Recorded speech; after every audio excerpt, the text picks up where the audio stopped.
Good morning, good afternoon, good night, everybody. Welcome to the Healthy Living Scottsdale podcast. I am your host, Coach Adam, here with Coach Tara and Coach Damon today, discussing overanalyzing results, whether it be on your InBody machine, your scale at home, lots of different measurement tools these days, and how it's not always an accurate depiction of the results or the progress that you're making in the gym. So going to kind of point out some things to look out for so you can kind of measure yourself and kind of see where you're at. But before that, member of the week for this week is an OG, Mr. Joe Rusin. I'll throw it here to the morning people, ex-morning person, but current morning people. Let's light it up. What do we got on Joe? I say I've been here just over a year, and I've just seen his transformation physically and the weights that he's now moving throughout that year. So he's been doing great. Grinding, even if the Chicago Cubs under 500. So respect to you, Joe. Nice job, Joe. All right. So overanalyzing your InBody results, or if you got a scale at home or something in your bathroom, sometimes that can work against you, like mentally, right? So we're gonna lay out a few different ways that we can kind of show how that is going to be diminishing or misleading to your progress, and then point out a few ways in which, without using numbers, we can kind of measure it. So as far as looking at, a piece of paper, an InBody result, or numbers, it's very easy to kind of generate this unnecessary stress, kind of tripping out, right? People fixate on small changes in things like, the things that we are looking for: body fat percentage, muscle mass, there's the total overall weight number, and then still which we're trying to ingrain into people's brain, that BMI is not a legit statistic. It's basically a ratio between your height and your weight. Doesn't take into account muscle mass or any other form of measurement, basically, besides what you weigh and how tall you are. So please stop looking at BMI. It's going to call you fat regardless. I'm overweight according to BMI. Yeah. Tara, who's not overweight at all, is probably fat according to BMI. So let's just not look at that one.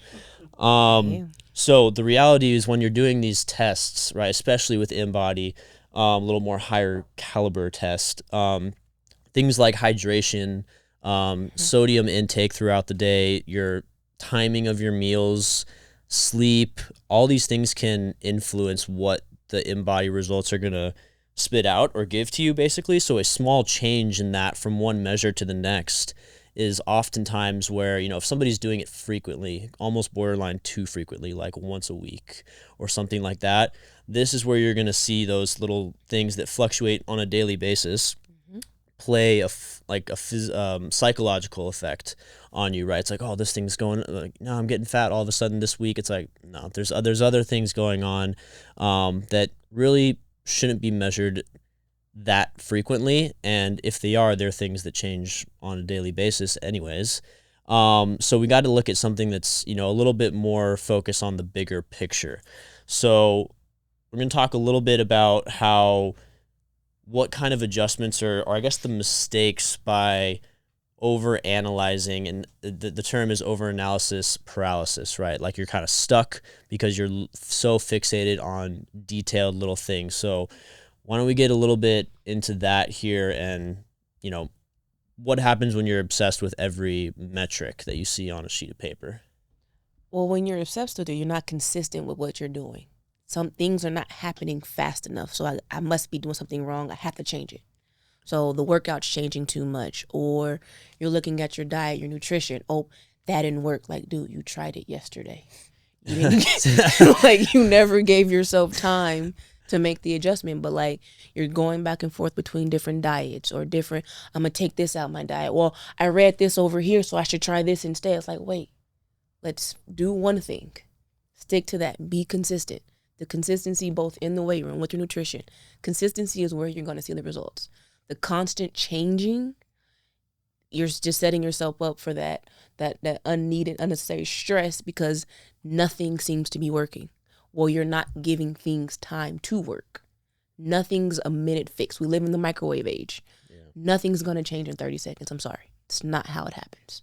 Yeah, it takes a lot of work. It's not easy. It takes time, right? We're very fixated, like we talked about earlier, on quick results. So, not to get into a whole nother topic, you can actually listen to it, dropped earlier today, but like our GLP-1 pod not too long ago, like people want it right now, today, yesterday, but true progress is measured over time, and this is all things that takes time and effort. So, kind of to continue on with, you were talking about the example of somebody putting on muscle and kind of assisting in overall fat loss.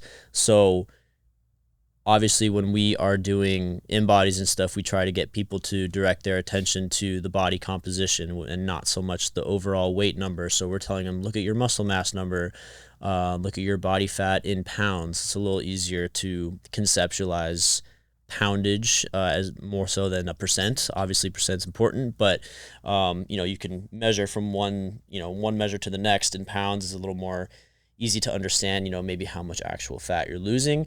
But the composition, we're going to talk a little bit here about how increasing muscle is going to pay off and help you burn that body fat, right? This is kind of the whole incorrect thinking of, especially with women, that you don't want to bulk up. The terminology adding muscle doesn't always sound great to them. There's the idea of maintaining muscle, which sounds great because it doesn't sound like you're getting any bigger, right? So it sounds like you're just, okay, you're holding on to it, all is good. But what is muscle really doing for you?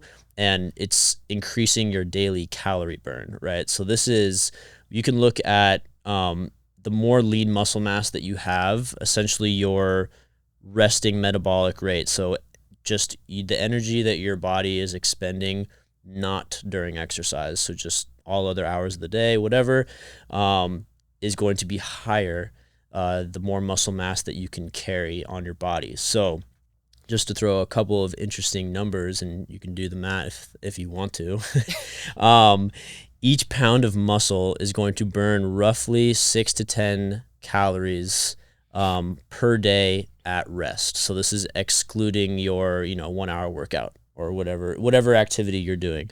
So there's that. And then you take adding maybe 2 to 5 pounds of muscle, and then run that math, and you're all of a sudden you're burning a couple extra 100 calories a day by doing nothing, just by having muscle on your body, right? So there's that, which is the incentive to add as much muscle as possible. There's also preserving the muscle. So this has to do a lot with metabolism, right? You don't want to run into these diets where you're, peaking and then it fails, and then peak and fail and all these things. It shouldn't be an all or nothing mentality, because a lot of times that's what diets are, right? You should just establish good form and good habits of eating. And the dieting thing it's hard to sustain. So keeping your metabolism either where it's at or increasing it is going to help with this calorie burn, or getting into a calorie deficit that'll help your results, right? It'll help your results speed up. So those are both kind of incentives on why you should want to add muscle. It's not necessarily for aesthetics or to get bigger and all these things. They're playing these physiological roles in your body that are going to help you essentially do the work for you without you doing the work, if that makes any sense. Like just walking around, right? All the business people. Yeah. Something making money for you when you don't have to be. Yeah. Great example. So another thing that is we talk about a lot, so like just to keep playing on the nutrition thing, muscle is a storage site for glycogen, right? Which is basically glucose. You can look at it most simply as your carbs, your carbohydrates, right?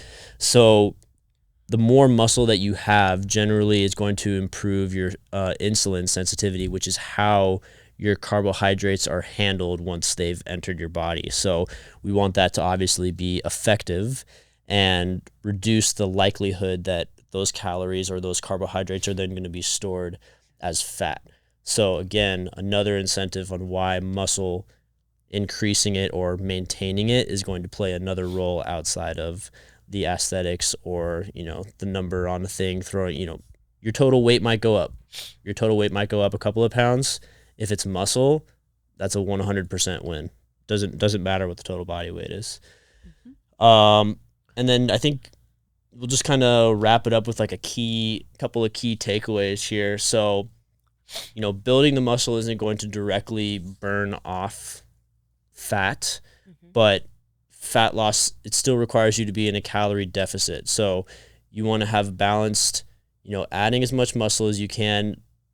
We talked about progress in the gym, right? Your example of progressive overload, looking at that as wins. Anytime you can increase that, or there's change from, 1 week to the next with a given exercise, that's a win. That's progress that's not on a piece of paper, right? I think raising your calorie expenditure is going to happen during your workouts.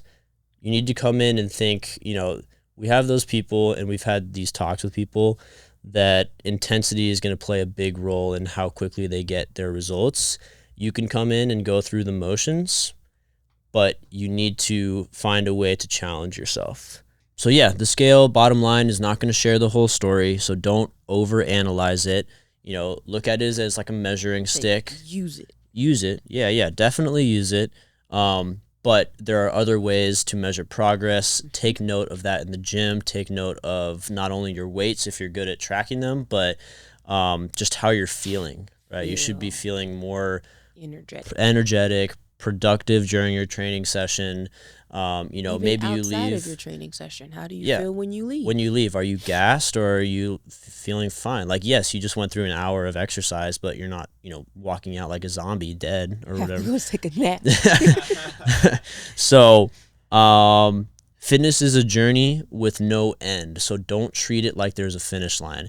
We should all have goals. Goals are important to hit, but just ask yourself, if that's a number for you, if your goal is a number, what's going to happen when you get to that number, right? Does that mean you're just going to stop working out for the rest of your life, or are you going to wait to get fat again and then come back down and hit that number again? It's a journey with no end. So let's look at it that way. Let's always try to progress, and we'll see you guys in the gym.